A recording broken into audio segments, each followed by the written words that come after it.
Good evening for me too. Two things for me. The entrepreneurship is a little bit like a sense of humor. We all agree it's a good thing. We would all like a little bit more of it in our society. Trouble with it is that you don't support it. You don't create policy and financing to command it. The only thing you can do, there's no such thing as organized fun. The only thing you can do is to permit it. And the extent to which society can benefit from humor and fun. A bit louder, please. Society benefits from humor and fun only because it has established norms of liberty and permissiveness. Not because it mentored people who are not very funny. So one big concern I have with discussions like this and with all sorts of policy making is that it's a little bit, it's our society's desire to create economic growth makes us want to try to create organized fun. It doesn't work like that. Three worrisome things I read recently. Sam Altman, the founder of Y Combinator and one of the luminaries in the industry, one of the people that have been the highest optimists of the startup scene, wrote an article saying that there are things he's feeling comfortable saying in totalitarian China and that he's not comfortable saying in Silicon Valley. Peter Thiel, the founder of PayPal and the first financier of Facebook and Tesla, and one of the luminaries of the industry, it just left Silicon Valley because it's too intellectually homogeneous. Mike Moritz writes a super controversial article in the Financial Times saying that for every one CRISPR research experiment that happens in Europe, there's 100 in China, because China hasn't regulated the world of atoms to the extent that we have done. Why are we full of applications to rate your bloody cat? Try doing pharmaceutical research. Try doing energy research with all the amount of good nature regulation that has been done to create innovation and entrepreneurship. I guess what I'm trying to say is that I'm seeing,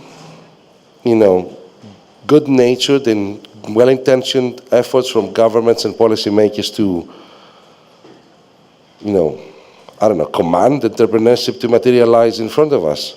And at the same time, I'm seeing at the political level, a wind of change that is not particularly good. Europe and the United States politically are leaning towards a lower appreciation of liberty, as a mild way of putting it, are embracing populist leaders, and in the face of economic adversity are willing to trade up some of their liberty ideals. And the Enlightenment is not a given.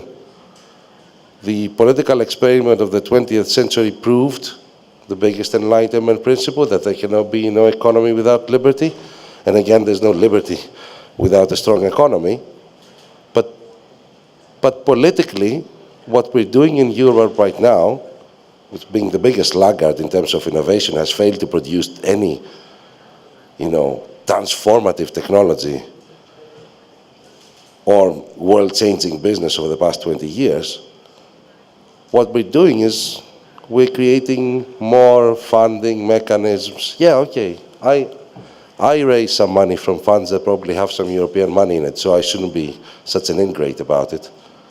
But, you don't just want a nice business like mine selling some enterprise software. If we want to have entrepreneurship on a large scale, and if we want to have innovation that is going to make Europe relevant, we need to focus a lot more on political liberty. This panel should be composed of political economists and discussing about this, because business people, they will find the money, they will get it done. Some of the better businesses out there right now have started in a recession. They didn't benefit from a lot of policy making.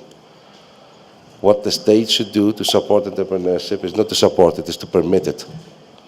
And there is a serious wind of change over the past few years where the West is giving up its Enlightenment principles and is actually creating policy and regulation that is standing in the way of this.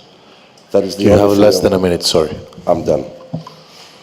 I'm not a policy maker. I'm not an expert. I'm not a serial entrepreneur. I'm none of these fancy things.